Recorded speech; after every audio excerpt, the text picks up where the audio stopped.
Atlas! Ezra's voice trembled with anxiety as he rushed forward until the horrifying scene before him became clear. Blood stained the horse's left hind leg. Ezra felt short of breath. His heart sank. Atlas was more than just a horse to Ezra Whitaker. He was a steadfast companion, a keeper of memories, and a reminder of years gone by. Born 15 years ago on this very ranch, Atlas was the last foal of Ezra's beloved mare before her passing. From the moment the colt had taken his first shaky steps, Ezra had known there was something extraordinary about him. As Ezra observed Atlas grazing peacefully under the morning sun, his thoughts drifted to the countless rides they had shared. Atlas had been with him through every twist of life, the joyful moments and the sorrowful ones. When Ezra's wife, Sarah, passed away 5 years prior, it was Atlas who seemed to grasp the depths of his grief, offering silent solace on their solitary rides through the countryside. Ezra sighed, breaking free from his thoughts. It was time to begin the day's work. As always, Atlas would accompany him. "Good morning, old boy," Ezra called as he approached the fence. The horse's ears twitched at the sound of his voice, and Atlas trotted over, nickering softly in greeting. Ezra reached out, his hand brushing against the velvety softness of Atlas's nose. As always, his tone light as he unlatched the gate. This was their routine. Each morning, Ezra opened the gate to let Atlas run free in the larger pasture while he tended to the daily chores. Atlas's anticipation was palpable as he pranced in place, barely able to contain his excitement. "Go on then," Ezra said with a chuckle, stepping aside. The stallion bolted, his muscular legs devouring the ground as he galloped across the open field. Ezra watched with a mixture of pride and awe, his heart swelling at the sight. Even after so many years, Atlas's boundless energy never failed to stir something deep within him. Unbeknownst to Ezra, this peaceful morning would soon take a dire turn, testing their bond in ways neither could have anticipated. Several miles away, on the fringes of Redwood Hollow Ranch, Silas and his brother-in-law, Cyrus, were gearing up for a day of sport shooting. They had driven from the city, eager for a weekend of escape from the relentless pace of urban life. "Perfect spot, wouldn't you say?" Silas remarked, hauling their gear out of the truck bed. "Quiet and secluded. We won't be bothering anyone out here." Cyrus nodded, taking in the idyllic surroundings. "Sure is.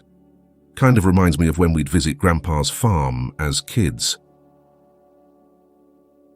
As they prepared their shotguns and set up the clay pigeon thrower, neither man noticed how close they were to the boundaries of Redwood Hollow Ranch. The no trespassing sign was obscured by overgrown bushes, hidden from view. "Ready to lose?" Silas teased, hefting his shotgun with a grin. "Loser buys dinner tonight." Cyrus laughed and took the challenge. "You're on." With that, the first clay pigeon launched into the air, followed by the sharp crack of gunfire echoing through the countryside. At the ranch, Ezra had just finished mucking out the stables when the distant pops of gunshots reached his ears. He paused, frowning. Gunshots weren't uncommon in the area, but there was something unsettling about the steady rhythm of these. His mind immediately went to Atlas, who was out in the pasture. While Atlas had never been startled by loud noises, Ezra's gut told him something was amiss. Setting down his pitchfork, he made his way toward the pasture, his pace quickening as the shots grew louder. He crested a small hill overlooking the field and scanned for Atlas.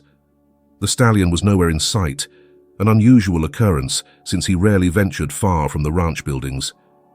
Ezra's heart clenched as his eyes searched frantically. Then he saw him. Atlas was at the end of the pasture near the property line, head bowed, one leg planted awkwardly on the ground. He jogged, despite the protests of his old joints. As he got closer, the sight before him became painfully clear. His leg was injured, a deep red stain on his glossy chestnut coat. Atlas's flanks heaved as he struggled to breathe, his eyes wide with pain and fear. Ezra's throat tightened. "Oh, God," he muttered, his tone even, but filled with concern. He approached slowly, speaking softly to reassure the frightened horse. Atlas responded with a soft, pained whinny, his recognition of Ezra's voice evident in his hesitant yet trusting stance. Standing still, the loyal animal allowed Ezra to examine the wound carefully. The injury was severe, unmistakably caused by a gunshot that had torn through the muscle, leaving a deep, bleeding gash. Ezra's thoughts raced as the reality sank in. The echo of distant gunshots from earlier replayed in his mind, stirring a cold fury that mixed with his urgent concern for Atlas. Stroking the horse's neck with a gentle hand, he resolved to bring Atlas back to the barn. His concern lingered as he wondered whether the injured horse could manage the journey. Atlas seemed to respond, taking a hesitant step. The journey back to the barn was painfully slow, every step a test of Atlas's endurance. Despite the agony, the horse pressed forward, his trust in Ezra unshaken. By the time they reached the barn, both were drenched in sweat and utterly spent. Ezra guided Atlas into his stall and quickly grabbed his phone, dialing the number for Dr. Helen Merritt at Ironwood Valley Clinic. "Ironwood Valley Clinic. This is Dr. Helen," came the crisp, professional voice on the other end. "Helen, it's Ezra," he said, urgency coloring his words. "I need you here right away. Atlas has been shot." A brief silence followed before Helen replied, "I'm on my way, Ezra. Keep pressure on the wound and keep him calm. I'll be there as fast as I can." As Ezra hung up, the sound of a truck pulling up reached his ears. His jaw clenched as he recognized the voices of Silas and Cyrus, his neighbors. "Ezra, you in there?" Silas called out, his voice tinged with hesitation. Ezra took a steadying breath before stepping outside to confront them. Their guilty expressions revealed everything. We didn't know," Cyrus stammered, his face pale.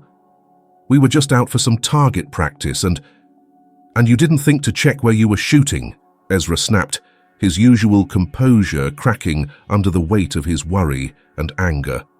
Silas stepped forward, his face a mixture of guilt and regret. "We're so sorry, Ezra. We heard the horse cry out and came running. Is he going to be okay?" Ezra ran a weary hand through his thinning hair, his voice heavy with fatigue. "I don't know," he admitted. "The vet's on her way, but it's bad. Real bad." The gravity of the situation settled over the two men. They exchanged glances before Silas spoke again.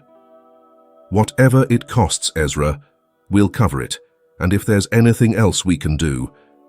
Ezra nodded curtly, unable to fully process their offer as worry consumed him. Just wait here. Dr. Merritt will want to know exactly what happened."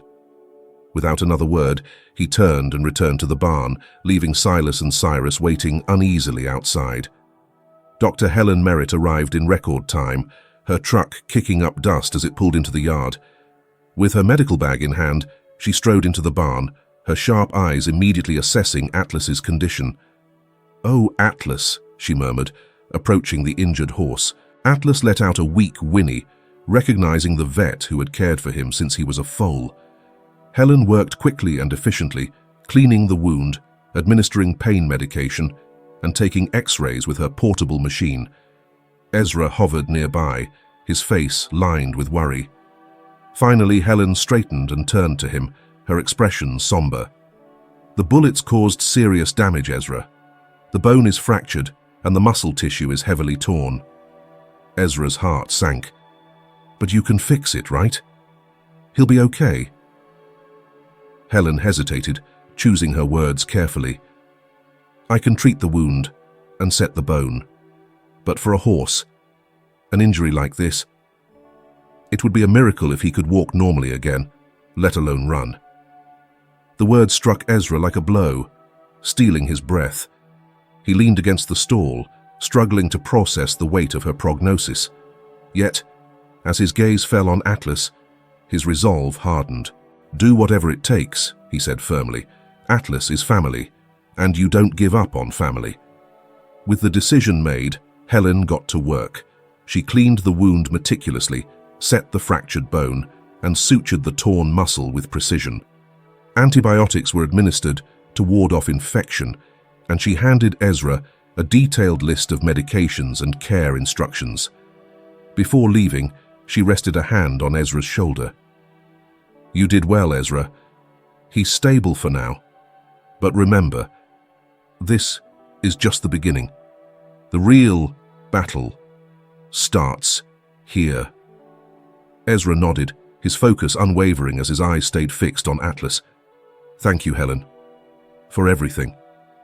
After Helen departed, Ezra stepped outside to find Silas and Cyrus lingering, their guilt evident in their lowered gazes. Ezra offered them a brief update on Atlas's condition and reluctantly accepted their promise to cover all veterinary expenses.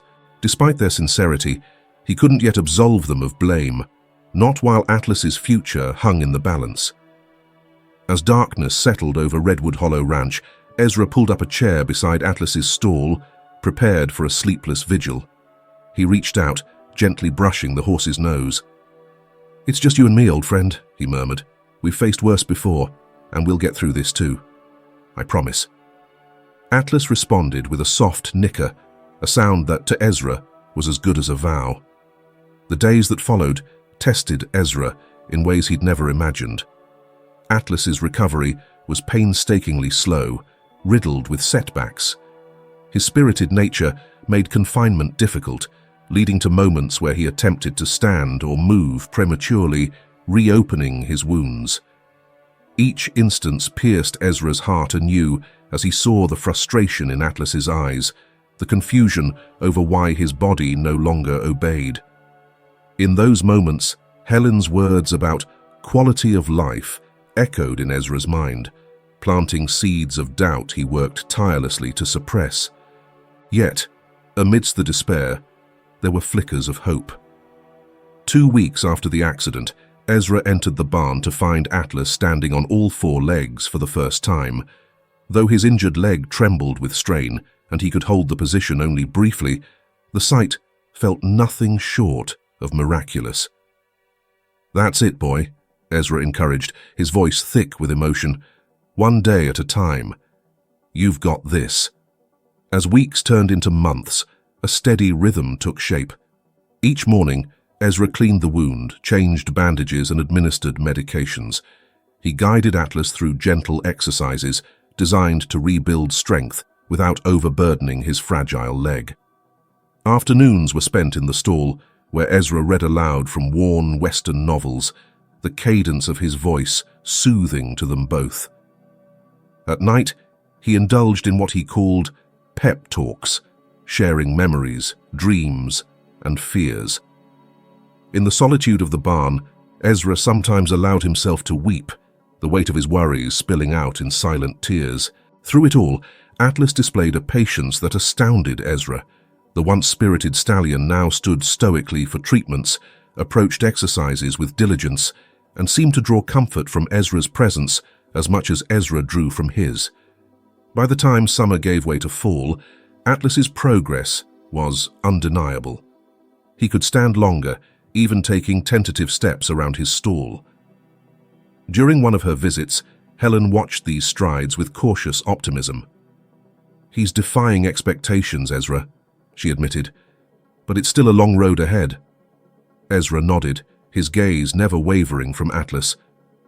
"We'll get there," he said quietly, as much to himself as to Helen. And with every small victory, hope continued to grow, a beacon guiding them both through the challenges still to come. "Ezra, he's defying the odds," Dr. Helen remarked during one of her visits, her eyes fixed on Atlas as the horse carefully maneuvered the length of his stall. "I've never seen anything